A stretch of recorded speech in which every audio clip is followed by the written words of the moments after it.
ازيكم يا حلوين؟ عاملين ايه؟ يا رب تكونوا بخير. وحشتوني جدا جدا. اللهم صل وسلم وزد وبارك على سيدنا محمد عليه افضل الصلاة والسلام. لو اول مرة تشوفيني، انا ياسمين ودي قناتي. لايك لو عجبكم الفيديو، اشتركوا في القناة لو لسه مشتركين، وفعلوا زر الجرس عشان يوصل لكم اشعار بكل فيديوهاتي.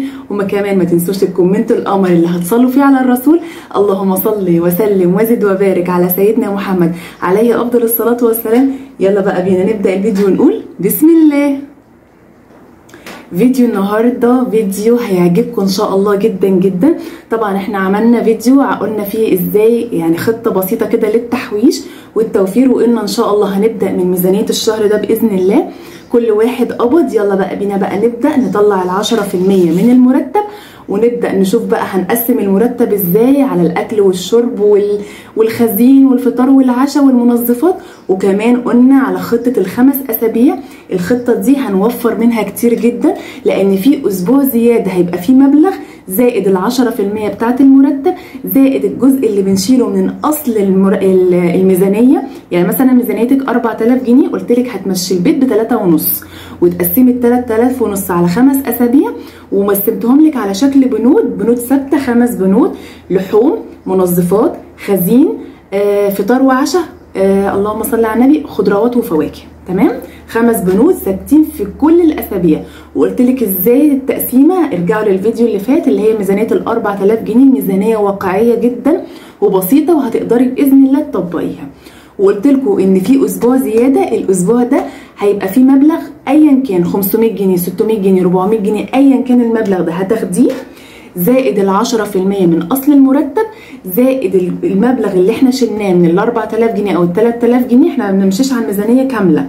4000 جنيه قلت لك هتمشي ب3.5، 5000 جنيه هتمشي ب4.5، مثلا 2000 هتمشي ب 2300 جنيه. تمام، هتشيلي 200 جنيه. تاخدي المبالغ دي كلها وتجمعيها، وبعد كده هتعملي بيها ايه يا ست الكل؟ هتروحي تشتري بيه ذهب. الذهب يا بنات احسن استثمار ممكن تعمليه في البيت. ليه؟ لان الذهب ده اولا القيمه الشرائيه بتاعته ما بتقلش، بتزيد كل يوم. كل يوم كل يوم الذهب بيعلى. تمام، لكن ما تروحيش تحطي فلوسك في بنك ولا في بوسطه ولا في شهادات استثمار. وقلت لكم ان شهادات الاستثمار دي اللي بتاعت البنوك كلها فيها شبهه حرمانيه. ليه؟ لان بيدخل فيها الربا. تمام، في ناس كتير مثلا بتاخد الفلوس دي تحوشها تخش بيها جمعيات. ماشي، الجمعيات تمام، مفيش اي مشكله، انا معاكي في الجمعيات بصراحه بتنجز كتير. بس لو انت مثلا عايزه حاجه احسن من الجمعيه انت هتحطي كل شهر مثلا 100 جنيه، هتقبضي بعد 10 شهور مثلا 1000 جنيه. هتحطي كل شهر 500 جنيه، بعد 10 شهور 5000 جنيه. لك ان تتخيلي بقى ان انت لو خدتي المبلغ ده اللي انت بتحطيه في الجمعيه، تمام، ورحتي اشتريتي كل شهر حته ذهب صغيره. الذهب دي اللي مثلا قيمتها مثلا 300 400 جنيه او 500 جنيه، لما هتتباع بعد الشهرين 3 4 كده هتبقى زادت. يعني ال 500 اللي انت حطيتيها هتزيد عليها مثلا 100 ولا 150 جنيه. ها، الجمعيه ولا الذهب؟ انت بقى قرري. انا مش هقول كلام وخلاص، احنا هنقول كلام عملي، كلام احنا مجربينه. وانا عن نفسي بقالي اكتر من 2 مجرباه. الذهب يا بنات، الذهب هو اللي هيخليكي ايه؟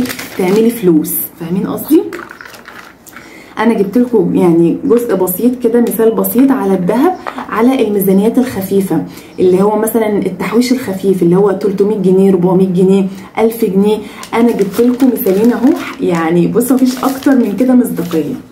طيب ياسمين، انا معيش اكتر من 400 جنيه او 300 جنيه، ينفع اجيب بيهم ده؟ طبعا ينفع. وانا عندي فيديو كامل في القناه الثانيه اللي اسمها غير فكرك، قناتي الكبيره. تمام، في فيديو شرح كامل عن الذهب واسعاره والمكان اللي انا بشتري منه. وكمان عملت مقابله مع استاذ ياسر محمد اللي انا بشتري منه، وشرح لكم كل حاجه بالتفصيل عن الذهب. بتشتري ذهب ايه يا ياسمين؟ بشتري ذهب مستعمل عيار 18. تمام، الذهب المستعمل يا بنات عيار ال 18 بشتريه مستعمل. ليه؟ طب ما تشتري جديد. لا، انا بشتريه مستعمل عشان المصنعيه بتاعت المستعمل قليله.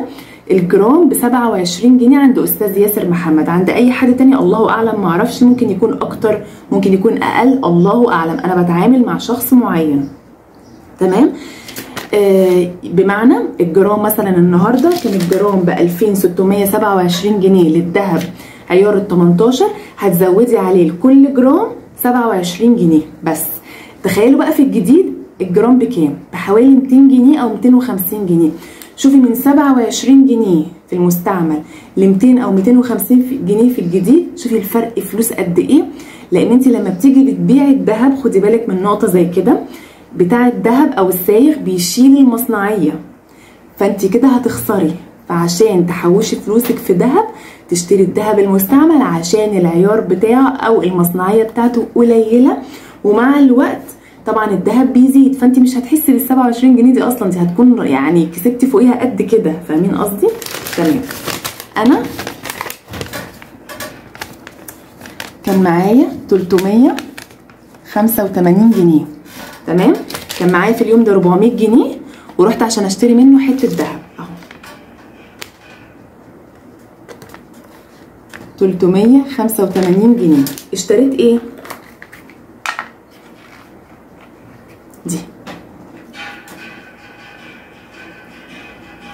دي يا بنات بريمه ذهب عيار 18. البريمه دي بنحطها في الحلق، عارفين الحلق اللي عامل زي المسمار بتاع الاطفال ده، بنزق بيه الحلق عشان ما يقعش من ودنا. عشان في بنوته سالتني قبل كده قالت لي يعني ايه بريمه؟ البريمه يا حبيبه قلبي دي اهي، دي عباره عن حاجه كده بنزق بيها الحلق عشان الحلق ما يقعش من ودان الولاد الصغيرين، تمام؟ هي دي عيار 18. كان وزنها كام يا بنات؟ كان وزنها 140 مللي، 140 مللي، تمام؟ كانت صغيره. في اخف من كده، في عنده اخف من دي، واللي اخف من دي سعرها من اول 200 جنيه. عنده اخف من دي سعرها 200 جنيه، فتقدري ب 200 جنيه تشتري بريمه، ب 300 جنيه، ب 400 جنيه، تقدري ب 500 جنيه، ومن اول 500 ل 600 700 لحد 1000 جنيه تشتري لعبه، قلب صغنن، سمايل صغننه، حاجات صغننه كده، دلايات صغننه بتتحط في السلسله بس بتبقى حجمها صغير، دي من اول 500 جنيه لحد 1000 جنيه، تمام؟ تقدري كمان تشتري ب 1000 جنيه خاتم اطفال، تمام؟ اهو ده خاتم اطفال، ده كان سعره 1000 جنيه، دي كانت الفاتوره بتاعته 1000 جنيه خاتم اطفال. كان سعر الذهب وقتها يا بنات كان غالي شويه، كان الذهب في الوقت ده سعره مرتفع، كان 3171، كان في الوقت ده الذهب كان غالي، الذهب نزل عشان تبقوا عارفين، بقى سعره 2627 جنيه، تمام؟ طيب الذهب المستعمل يا بنات اوعوا، ممنوع ان انتوا تجيبوه من جروبات، في جروبات بتبيع الذهب ده مش مضمون، ده بيبقى الذهب مطلي وما تعرفيش ملوش اصل من فصل ولا واختام مضروبه، ما تجيبوهوش، تمام؟ ده اول حاجه. تاني حاجه لازم تجيب الذهب من سايغ بفاتوره بختم تبع المحل ومكتوب عليه، بصوا مكتوب عليه عدد الجرامات، تمام؟ يبقى مكتوب عليه سعره، عدد الجرامات، عيار قد ايه، عيار 18، نوع الحاجه دي ايه، بريمه، حلق، خاتم، اي حاجه، وسعر الذهب بتاع النهارده عشان تشوفي نفسك انت كسبتي ولا لا، لان انت مع كتر ما هتشتري كل شهر دهب هتنسي السعر الاساسي بتاعه. طيب ياسمين هو لو انا بعت الذهب ده هكسب؟ هتكسبي، بس خدي بالك مش هتكسبي في وقتها ابدا، لان انت لسه شارياه، هتبيعيه ازاي؟ يعني مفيش مكسب. الذهب من اول سنه، من بعد السنه تفكري ان انت تبيعي، قبل كده لا ما انصحكيش ابدا، لازم بعد سنه هيكون بقى الذهب ابتدى يرفع ويبتدى بقى المصنعيه بتاعتك مش هتحسي بيها، لان هي هتتشال من قيمه الذهب فمش هتحسي بيها ابدا. انواع الذهب ايه؟ ذهب عيار 18، 21، 24. عيار 18 يا بنات بيبقى الجنيه الذهب، الجنيهات ونص جنيه ذهب، تمام؟ عيار ال 18 زي ما قلنا بيبقى الجنيه الذهب، النص جنيه الذهب، ذهب جنيه، تمام؟ وهيبقى اي حاجه تانية، سلسله، خاتم، حلق، انسيال، اي حاجه ذهب تانية في عيار 18. عيار 21 بيفرق في ايه؟ بيفرق في المصنعيه، وبيفرق في حاجه تانية ان بيبقى نسبه النحاس في الذهب بتبقى اقل، تمام؟ كل لما العيار بيزيد كل ما نسبه النحاس اللي بيخلطوه مع الذهب بتقل. عيار 24 يا بنات ده بيبقى في السبايك، في السبايك الذهب. والسبيكه بتبقى عيار 24، بتبدا من جرام لحد 8 جرام. تمام. وطبعا شوف الجرام في ال 24 بكام، وساعتها هتقدري تشتري سبيكه. شفت ناس كتير جدا في المحل بتاع استاذ ياسر بيشتروا السبايك دي بيحوشوها، وعايزه اقول لكم دي حلوه قوي، تبقى صغننه كده ومحطوط فيها باركود، بيبقى فيها باركود عامل زي الشرط وتحتيه ارقام، عشان تبقوا عارفين السبايك بتبقى ليها باركود. تمام. عشان تبقوا فاهمين حاجه زي كده، عشان دي ما بيبقاش فيها اختام، بيبقى فيها باركود بتتاخد بتتباع عشان بيسيحوها وبيعملوا منها الذهب. تمام. بتبقى حجمها صغنن وشكلها حلو قوي على فكره. فانا انصحكم وبشده ان انتوا فلوسكم كلها تستثمروها في الذهب. هينفعك في حاجات كتير. لو انت عايزه تجهزي بنتك اعملي كده من دلوقتي، لو بناتك صغننين من دلوقتي كده كل شهر شيلي لهم بريمه ذهب عشان خاطر تحوشي فيها الفلوس. لو انت مثلا نفسك تشتري شقه، عربيه، نفسك تشتري اي حاجه، حوشي فلوسك في الذهب، لان يوم ما هتنوي تبيعي هيجيلك مبلغ حلو قوي قوي. وكمان من غير تفكير، الفلوس لما بتبقى يا بنات سايبه كده، انا لما اجي اشوف البريمه دي هقول هروح عند الراجل ابيعها، لكن لما اشوف الفلوس سايبه قدامي كده معايا فيزا اروح اسحب، البوسطه جنبي ممكن اروح امد ايدي في الفلوس اللي انا محوشاها. لكن الذهب بيغنيني ان انا افكر ابيعه، هفكر 1000 مره وقبل ما ابيعه، هكسل هقول ايه بكره بعده. لكن البوسطه والفيزا والحاجات دي بتبقى حاجه تحت ايدك لو انت في مشوار يعني هتتصرفي. فاهمين قصدي؟ فدايما دايما يعني بصوا، يعني اسمعوا كلام ياسمين، والله العظيم الفكره دي ناس كتير قوي في القناه بتاعتي طبقوها ودعوا لي وشكروني. ابتدي من الشهر ده، ابتدي من النهارده، الناس كلها اليومين دول بتقبض. انا جايه لكم في اول الشهر، انتوا مالكوش حجه، انا مش جايه لكم في نص الشهر ولا في اخر الشهر. ما تتحججيش، شيلي ال 10%، ال 10% كتير، شيلي 5% وامشي بخطه ال5 اسابيع، هتحوشي يعني هتحوشي. المساله مش اكل وشرب ونعبي في بطننا ونيجي مثلا لا قدر الله يحصل لنا ظرف ما نلاقيش فلوس نصرف نفسنا ونضطر نستلف.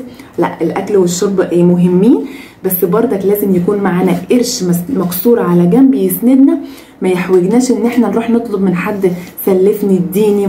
فدايما خلي دايما قرشك في ايدك قريب منك، ما تبقيش ايدك ممدوده للناس، تبقى ايدك يعني حاجتك قريبه في ايدك، ما تبقيش بعيده عنك. تمام. وبخطوات بسيطه وبترشيد الاستهلاك. وروحوا قناتي التانية هتلاقوا افكار حلوه قوي للفطار وللعشاء وللمنظفات ازاي توفري فيها، والتوابل ازاي توفري فيها، وجبات اقتصاديه وشكلها شيك، وتقدري يعني وجبات كامله متكامله. مش بقولك ان احنا بنحرم عيالنا، لا، وجبات كامله متكامله هتفيدك جدا. يا رب تكون الفيديو عجبكم واستفدتوا منه ولو بمعلومه صغيره. اشوفكم ان شاء الله على خير في فيديوهات حلوه كتير. مع السلامه.